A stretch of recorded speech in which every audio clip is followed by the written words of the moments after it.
Okay, so we got ourselves a nice kind of nasty rainy day on the west coast here. I got a customer of mine that has the complaint. He's got an 03 H2 Hummer, and with the heated seats that don't work. You push the button on the door and the lights will just flicker or just pulse on for a minute. You hear a little clicking under the seat, such as this. You get that little action, and you'll get a little clicking down under the seat out of this module. So what that's doing is it's the seat circuit going into a protection mode. It's telling you there's something wrong.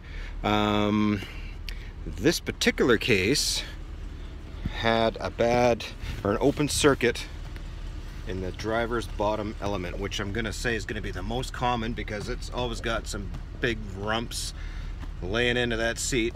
And what happens is, and I've taken this apart just to kind of show you, what happens is where the wires come in, there it is, the wires come in from the seat module and they go to the elements. There's one connection right there. If you can see my finger, I can't even see my finger. Hang on a second. Right there. And what they do, and they hot glue that down, and then the other wire comes over to this side and they hot glue that down. Now in this particular case, the wire had broken just from bending, getting in and out over the years. That wire just bent and finally broke. So I took that seat element wire and the feed wire, put a new crimp on it, glued it back down, and she works again. Everything's good. It's all plugged in. Let me plug in that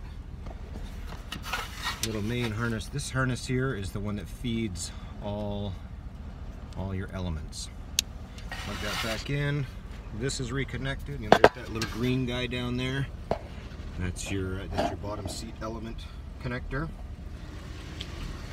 And alakazam, we're back in action. Rear element, bottom element, back in action. This will take out the passenger seat as well. If this circuit is any faults on this circuit, we'll take it out and nothing will work. It'll just go into that protection mode. And there was a previous guy that looked at this, and what the guy had done, because he didn't think to take the seat apart to look for that broken wire, he cut the wires to the bottom element and put a resistor across to kind of trick the module and make it so that at least the back element worked on the driver's seat and then the passenger seat would work. Eventually he put too small of a resistor in, the wattage wasn't correct, and eventually that resistor burned out and system was down again. So I'm on the scene, if you know what I mean, and so we got this all going again. This is what it is. Just these, and I've seen this happen a number of times, not just on GMs. I've seen it happen on Fords. I've seen it happen on imports. It's just that constant movement of the booty action getting down on the seat that eventually will break that wire. Fords, for instance, I did a King Ranch the other day, had two little, like almost like a circuit breaker looking little box right in the middle at the base of the back of the seat cushion. The same thing, wire broken off again. On the Ford, just the element was replaceable. On a Chevy, the dogs, they stitched the element right into the seat material. So if you want to replace this element, you're replacing the whole seat, or you're skinning all this fuzz out and trying to feed in an aftermarket one.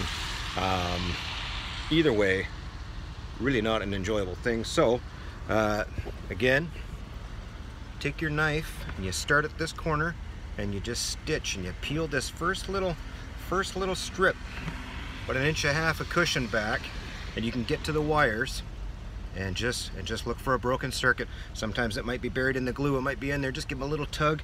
Don't yank on the filament too much, the element wire, don't yank on that.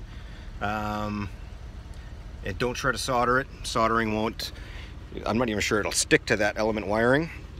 But soldering, well, it'll just make a solid wire and it'll just break again. So at least when you crimp it, you got a little bit of flexibility and some lifespan to it. So that's what we got. Again, 03 H2 Hummer with the heated seat issue. And this is what I found. Apparently this is common. I've watched a couple of videos. This is pretty common on a lot of GM vehicles in the same vintage.